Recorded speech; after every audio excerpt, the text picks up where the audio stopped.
Kanaaf mee chaanaala koo warraaraa taatan seenaa subscribe godhaa. Finfinnee keessa deemaa ooliin nu gurraacha'ee deebi'ee dhufee dhugaa 12tiin walisoo ka'ee walisoo amma mana sistariin jira. Inni dhufti xiqqoo booda yeroo dhuftutti immoo ibsaan baay'ee ho'ifuu baate kaameraa waraabamuu hin danda'u. I don't know. Amma garuu mucaa ishee xiqqoo mana jira waan ta'eef Reemu mana ol seenee guyyaa viidiyoon hojjedhachaan ture. Liiv irraan gala'een chaarjariin irratti cufa hidhee sodaadhe. Saatii baay'ee deemnee iyyuulleen jechuudha. So akkasin isiniin jedhaa mee chaanaala koof warri haaraa taatan seenaa subscribe godhaa maatii gootaa na hordofaa na wajjin taa isiniin jedhaa. Yoo ishiin dhufte viidiyoo tokko wajjin hojjannaa yeroo tokko wajjin hojjanneera. Ammas wajjin hojjannaa yoo dhufte daftee isheen isiniin jedhaa. Akkasii yoo gaafii qabaattan na gaafadhaa. Yoo yaada qabaatanii yeroo darbe baay'ee keessa galtanii viidiyoodhaan viidiyoo kool gootanii afaan haasoftan jirtu, WhatsAppin sagalee na keessan jirtu, Telegiraamin na dubbiftan jirtu, kallattii biyya arabaarraa na dubbiftan jirtu, iimoodhaan kan na dubbiftan jirtu. So thank you so much isiniin jedha. Baay'ee tokko galatooma yaada gaarii naa qabdaniif kan kananaaf ibsitanii yaada keessanii bilbiltanii kallattii faa warri naa bilbilan baay'eetu jira. Anee fi Waaqayyoon hin beekna waan ta'eef sobachuu dandeessu. Akkasin isiniin jedha. Ammas immoo yoo yaada qabaatanii karaa feetaniin wanta feetan yaada qabdan na gaafachuus hin dandeessu, ibsuus hin barbaaddu hin dandeessu isiniin jedha. Akkasii har'i baakadha. Maaksanyoodha jechuudha karaa Amaariffaatiin lammaffoo jechuudha ammoo Oromiffaani. So roobii kamisa jimaata qidaame guyyaa afuriin qaba. Guyyaa afuriin qaba deemuun barbaanne yoo wanta nachi argachuu hin dandeenye kan dhufee as jechuudha. Finfinnee waan an dirqama ofii koo ilaalu kanaafan dhufee. Kanaaf organama tommo jenneen galaan isiniin jedha. Yeroon gale viidiyoo dafee isiniif nan hojjedha. Biizii silan ta'uun badaa dhiifama asumaani. Dhiifama garuu dhugaa. Akkasin isiniin jedha. Waan dirqama natti ta'eef hin dhufe. Yeroo naaduu argadhe baay'ee tokko fuulli koo gubata. Innaa kaanuu na gubata. Yoo fuulli koo dafee na jijjiirama jechuudha. Kanaafuu qadhee aduu faana waan dhufu hin beeku. Amma laafan jira dhugaa waaqa isaati meeqatti hin beeksee ta'u waaqa isa dhugaa dubbachuudha. 12:20 ka'eerri barraan. Sa'aatii tokko tonguutiin iddoo makiinaa qaqqabee jechuudha. Uffadhee maal jedhee jechuudha.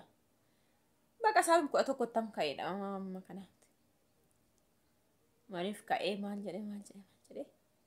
So Finfinnee mukeessan deemaa oole. Asitti immoo afuritti nas ga'ee tokkotti yaabbadhee afuritti nas ga'ee achi immoo waanan barbaadu sana barbaadaa oolee isiniin jedha. Akkasii iddootti sirreessi jettanis iddoo gaarii dheettanis yaada naa barreessaa. Yeroo darbe viidiyoo gadi dhiisnaan ijoolleen tokko maal jettan seetanii. Uffatuma aadaatiin kun sirraan bareedu waan namaa dhiisii minaaman sargi korratti waan namaatiif waan maal barbaachisa mallattoo namaa hin qabu. Fakkeenya uffaticha sanarraa wanti barreeffamee jiru kan eenyuti kan ebeluuti jedhee jechuudha. Miti Maartaa yookiin Cinqee Dammituu Gammachiis jedheen jira hin jiru waan ta'eef ani uffadhee waan narraa bareedee gaaf sanarraa ta'u malee. Dhimma biraa keessa hin qabani waan akkanaan beeku. Mana garaachillaa namni waan hin taane cubbuu hin taane keessa karaa baay'ee nama galcha. Yeroo tokko siyaasa keessa nama galchuuf deema namni jechuudha yaada tokko. Uffata ormaan uffatiin kan mukeetiin aadaa Oromootiin isumaan kana dhiisi namni naan jettan hin jirtu. Maaliif barreeffamni veelloorra kan Itoophiyaa, kan Habashaa, kan Oromoo, kan Arabaa kan Ameerikaa kan jedhan jiru veelorraa jechuudha. Qabisiisa isaas ta'e immoo alaabaa isaanii wanti birraa qabu hin jiru. Yoo qabaate rakkoo hin qabu.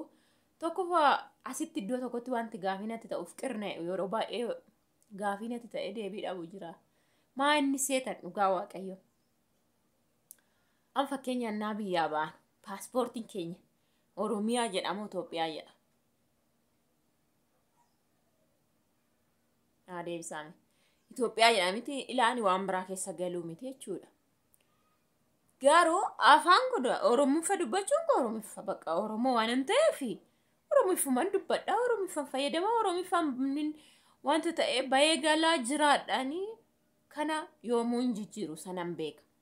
Garuu iddootti na barbaachisu immoo kan biraa waan jiruufi ani sun na barbaachisu iddoo kana qabe malee hin jedhu. Otoo akkas ta'e biyyaa baa'uu hin danda'u yaani.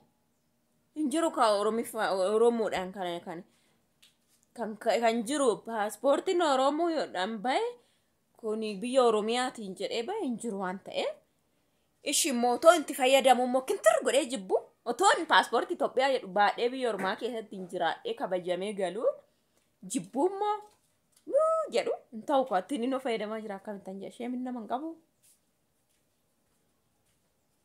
Sheemidhaan bara. Kanaaf iddootti ta'uu qabutti iddootti yaani ta'uu barbaachisu ta'utti hin ta'a iddoo kanatti dhiisu jechuudha. Dhiifama naa godhaati. Bara kana sammuun nama hundumaatu gaduma bu'ee jira daka sanatti kan nama hundaa jechaa hin jirammoo koo goobaziidha jechuu koo miti. Maaliif seeteen dumulmulii bichaa haasa'a namni. Innaa anamma toon bahee maandisii irra kaadhee ani Oromoodha jedhee Sahaneenya dhuguma. Gin biyya namaan immoo deema jedhee ka'ee toon ka'ee jechuudha. Mi Ameerikaan deema, Shaggariin deema, Arabaan deema, Turkishiin deema, Kanaadaan deema toon jedhee kan Oromootiin jedhee ka'ee daftara sanatti baradhe baadhee toon maandisiirra kaadhee naa fudhature naa fudhatanii chaappaa Itoophiyaa jedhu naa fudhatu. Kanaaf iddootti na wal fayyadu immoo fudhachaa iddoo kan wal jeequun sirrii miti. Iddoo ittiin ta'a kun hee jedhamu ittiin ta'a iddoo kaanitti sirriidha. Afaan kun namni tokkitti miirti dubbadha nama naan jedhe biraatti nan dubbadha waan akkana ittiin siqee jiba baasee dubbadha waan kooti jechuudha. Mee waan kee uffadhu waan kee ittiin dubbadhu waan kee ittiin daandii kee irra deemii lafa irra jiraadhu kan naan jedhu yoo jiraate inni rakkina guddaadha. Isa kan mormuu qabu namni malee. Bakka jechuutti nan argu biyya kireetu jettee paaspoortii immoo Itoophiyaa dhubaattee naa deemtu sheemii miti nuti mee nama gurguddaadha. Dhugaa nama gurguddaadha. Nama maaltu kana dubbisee ani waa'ee siyaasaa hin dubbadhus dubbadhees hin beeku. Garuu engadda uffata ormaan kaawwatiin uffatu keessarraa jedhe namni lamaan tokko koomantii. An uffata orma jedhamu na biraan jiru ana qorra narraa rukutu yeroo sana waan naa ta'u naaf haa ta'u malee jechuudha. Ani waa'ee ormaa barreeffama orma jedhee barreesseerra jiru hin jiru. Bakka silan salbaajii uffadhee miti kan inni waa'ee biyyaa saba Oromummaa fi Itoophiyaa gargar baasuu hiikaasaa baruu jechuudha. Maaliif uffata lummuxii adiyoon keedhe kaneessa akkan ta'e maaliin na beeksisa. Oromoos mitoo ta'a jedhama. Keen mitoo waan akkanaa keessaa sirriitti bahe namniyyuu akkanattu akkanan ta'u namni dhugaan isiniin jedha. Kanaaf waan biraatti na galchitanii like share gochuun dagatii naan isiniin jedha baay'ee.